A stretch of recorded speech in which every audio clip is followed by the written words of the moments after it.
A gente sempre gosta de saber um pouco do início, né?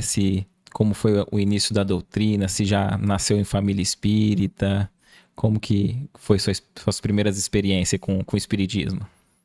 Olha, não nasci em família espírita. É, eu tenho uma descendência de japoneses, né?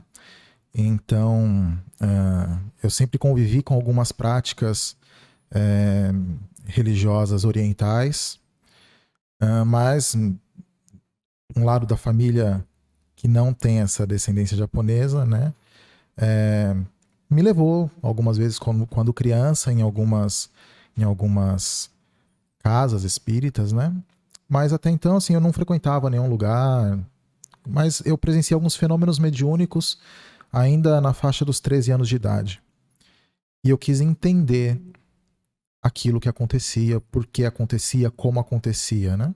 E eu tinha um amigo de escola, um amigo de classe, assim, que era espírita, a mãe dele era voluntária numa casa espírita, e ele me convidou para conhecer a casa espírita. Ele era frequentador de mocidade, inclusive, e ele me convidou para ir conhecer a casa espírita. Nisso você tinha quantos anos, mais ou 13 menos? anos. 13 anos. 13 anos. E aí eu fui. Né? Eu fui, fui muito bem acolhido, muito bem recebido, com muito carinho. Me senti muito bem, me fez muito bem, né? E a partir dali eu fui convidado a conhecer também a turma de mocidade. Então, adentrei numa turma de mocidade e me encontrei, né? Fui encontrando ali respostas para questionamentos íntimos que eu tinha, respostas para compreender como que esses fenômenos mediúnicos, como que essas coisas acontecem, por que acontecem, para que acontecem. E esses fenômenos mediúnicos que você teve contato, era no teu vínculo ali familiar, era com você mesmo? Não, com amigos. Com amigos? Com Ah, tá. amigos, com amigos, né? Cheguei a presenciar uma manifestação mediúnica, né? Situações de efeitos físicos também, Uhum. né? Antes disso, quando criança, já tinha presenciado alguma coisa de efeito físico também, mas sempre ficaram aqueles questionamentos, né? Por quê? Por quê?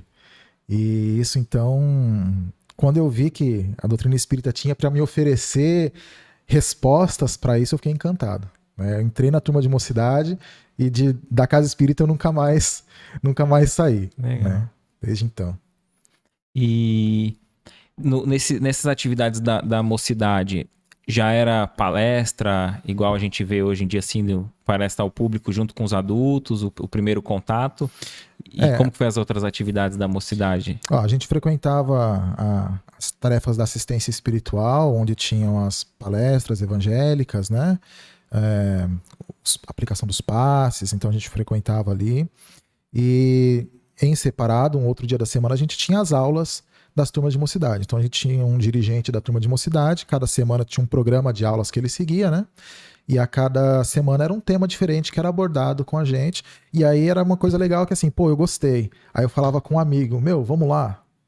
E aí o amigo ia junto também. Alguns ficaram, outros Ah, não você ficaram. chegava a convidar pessoas assim de fora da escola, do Sim, amigo. sim. Quando a gente foi ver nosso grupo de mocidade, alguns inclusive são amigos até hoje. Né? Eram Legal. pessoas que criamos laços, né? Criamos laços de amizade. Depois disso, eu, né, isso tudo aconteceu em Peruíbe, onde eu moro, né, onde eu cresci. Depois disso, eu me mudei de Peruíbe e eu fui fazer o estudo, né, na faculdade em Minas Gerais. Chegando lá, é, uma das primeiras coisas que eu pensei é em que casa espírita que eu vou, né? Onde eu vou. Não queria ficar mais sem uma casa espírita, Não, né? não queria ficar sem uma casa espírita. E compreendendo a importância que a casa espírita tem, não apenas por ser legal, porque Uhum. é legal ter um É. grupo de amigos, poder conversar sobre aquilo que a gente gosta, aquilo que a gente precisa, né? Num ambiente assim de fraternidade, de ameaça zero, que a gente se sente confortável e seguro para poder falar e para expor as coisas, né? Mas compreendendo a importância de tudo aquilo para mim também. Uhum. Né? E sentindo como é bom também a gente às vezes se envolver no trabalho voluntário. Porque na mocidade a gente se envolve nas tarefas voluntárias também. Né? Às vezes ali a arrecadação de, de, de itens para cestas básicas, ajudar na organização de algum evento, às vezes, contribuir com a música também, né? O jovem. Bom, vamos chegar lá. Não, é legal, porque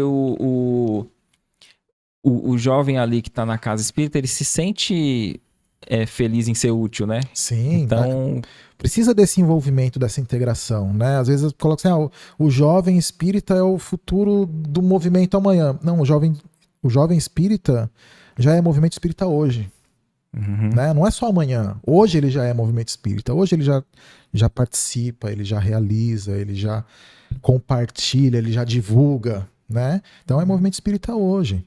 E então, chegando em Minas Gerais, na cidade de São João del Rei, primeira coisa que eu comecei os estudos da faculdade, comecei um curso de inglês, e aí numa determinada atividade precisávamos formar duplas. E tinha uma atividade que precisava escolher o nome de uma personalidade ali para fazer o exercício, eu escolhi, Kardec. Coloquei ali Kardec. Aí minha dupla olhou assim e falou, você é espírita? Eu falei, sou. Ela, eu também sou. Que casa você frequenta? Eu falei, não, nenhuma por enquanto. Acabei de chegar na cidade, não conheço nada, não conheço ninguém. Ela falou, então vou te apresentar a casa que eu frequento. E assim foi.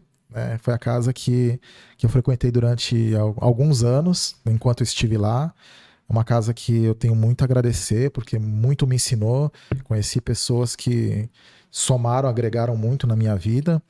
E fui para a turma de mocidade lá. Legal. Né? O perfil um pouco diferente das mocidades em Peruíbe. É isso que eu ia perguntar, se você sentiu alguma diferença assim do espiritismo, seja por ser regional ou alguma diferença na atividade. Em Peruíbe a gente tinha uma turma de mocidade com jovens mais novos, né? Então ali saindo da evangelização infantil, entrando na pré-adolescência, 13, 14, 15 até os 17 aproximadamente.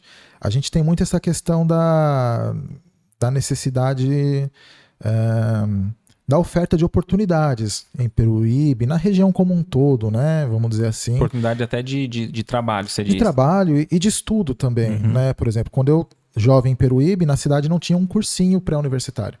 Eu pegava o ônibus todo dia e ia para Itanhaém, fazia o cursinho pré-universitário em Itanhaém, porque em Peruíbe não tinha. Então chegava essa época dos 17 anos, assim, muitos jovens saíam em busca de continuidade dos estudos, ou em busca, às vezes, de trabalho, quando não conseguia na cidade, enfim.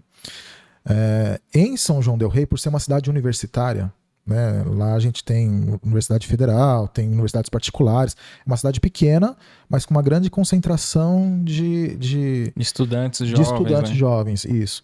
Então, os perfis de mocidade naquela cidade um pouco diferenciado.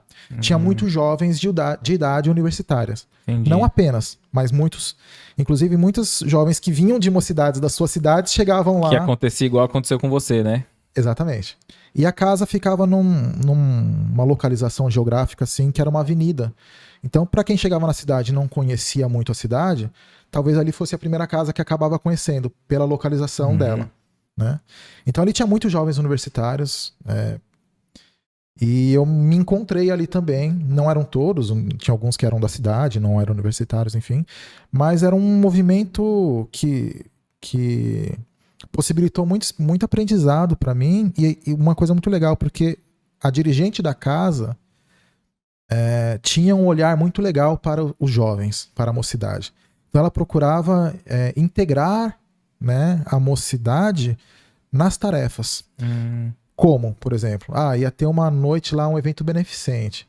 Ela envolvia os jovens na organização, na divulgação, na realização no dia. A assistência espiritual ali com as palestras, os passos, o jovem ia ajudar a organizar o copinho com água que ia distribuir para as pessoas, a música às vezes, a prece, colocava os jovens ali envolvidos na realização. Então, todos os jovens da mocidade ali eles não iam para a casa espírita apenas para a turma da mocidade. Eles tinham uma convivência, uma vida ali dentro, em várias áreas, em vários setores da casa, né? A organização lá em Minas eles chamam de campanha do quilo. Tá, para arrecadar. Para arrecadar, isso. Então era uma turma de mocidade que fazia a campanha do quilo e era domingo de manhã. E eles iam. Era um processo muito interessante, porque às vezes os jovens chegavam, às vezes com aquele olhar de sono, né? Mas quando estava no encerramento da atividade, estava todo mundo com um sorriso de um tamanho e feliz e dizia assim, poxa, foi difícil às vezes levantar da cama no domingo de manhã. Mas depois que eu cheguei aqui foi tão bom. A recompensa, né? dessa satisfação, né, de dever cumprido. Sim, é um trabalho muito gratificante. Muito E você viu gratificante. alguma coisa assim que serviu para implantar aqui quando você retornou? Sim, sim. Eu acho que, em especial, mais do que alguma coisa prática, assim, acho que esse olhar que a dirigente tinha Uhum. para os jovens e para não segregá-los dentro da casa espírita, Ah, mas para envolvê-los nas diversas tarefas. O jovem, além de estar na mocidade, ele participava de outras tarefas e às vezes participava também de outros grupos de estudo com adultos, entendi. né? Eu participei, por exemplo, eu fiz meu desenvolvimento mediúnico também lá, né? Já tinha iniciado até aqui, mas lá foi assim um momento em que as coisas afloraram mais, um pouco mais, né? Então participei de estudos de livros sobre a mediunidade, participei de estudo da Gênese, enquanto jovem ainda, sabe, com 20 anos, estudando a Gênese. Então foi muito, muito interessante, com pessoas mais experientes, pessoas que tinham mais estudos, sabe? Eu ficava absorvendo tanto conhecimento que as pessoas tinham para poder compartilhar comigo naquele momento, né? Outra diferença é que a casa em Peruíbe, em que eu iniciei, é o Grupo Socorrista Emmanuel, é uma casa vinculada à Aliança Espírita Evangélica, né? Certo. Em São João del Rei, a casa que eu frequentei, ela não é vinculada à Aliança Espírita Evangélica, né? Ela trabalhava mais na perspectiva da Federação Espírita Brasileira, né? Então, eu tive a oportunidade de ter uma formação dentro da Aliança Espírita Evangélica e de ter uma formação numa casa que era mais ligada aos trabalhos da Federação Espírita Brasileira, né? E isso me trouxe uma compreensão interessante sobre o movimento espírita, Certo. né?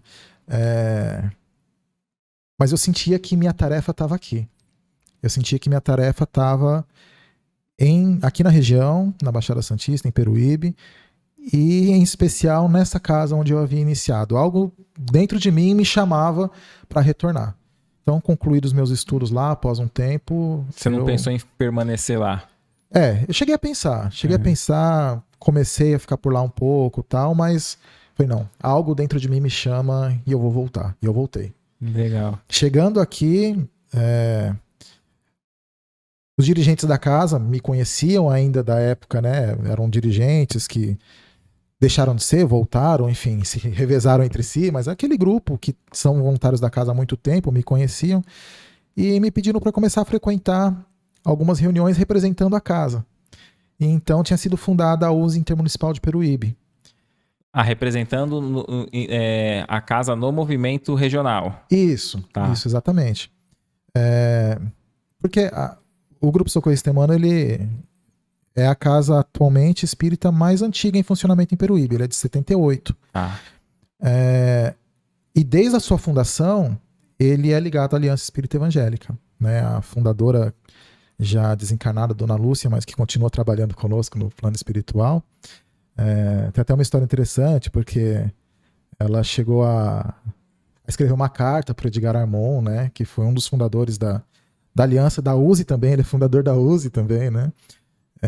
Perguntando se poderia abrir uma casa ligada à Aliança em Peruíbe, e ele respondeu, não só pode como deve, vai, abre, né? E aí naquele começo recebeu o apoio de muita gente de São Vicente, porque haviam poucas casas espíritas, né? E muita gente de São Vicente, de São Paulo mesmo, e construção de sede própria, e aí foi toda uma luta, né? Mas em determinado momento foi fundada a USE Intermunicipal de Peruíbe. E todas antes de fundar a USE Intermunicipal de Peruíbe, já eram realizados os mês espíritas de Peruíbe. Uhum. Hoje já está para mais da 20ª edição, sendo que é uma por ano. Uhum.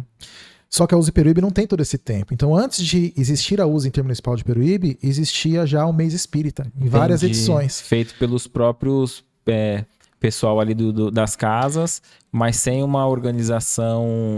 Tinha o pessoal da USE regional que trabalhava nisso, que ajudava, né, que puxava. Então, mesmo o Grupo Socorrista Emmanuel não sendo ligado à USE Intermunicipal de Peruíbe, sendo ligado à Aliança, participava junto do mês espírita. Então, quando houve a criação da USE Intermunicipal de Peruíbe, o Grupo Socorrista Emmanuel participou dessa fundação. Uhum. Né? Então, sempre houve esse trabalho conjunto, esse trabalho legal, essa parceria lá, né? Mas a oportunidade de ter vivenciado, assim, trabalhos na Aliança, trabalhos na USE, foi muito bacana, porque chegando na cidade eu fui convidado ali para representar a casa nas reuniões da USE. Então, e ali eu conheci pessoas das outras casas, fui me envolvendo.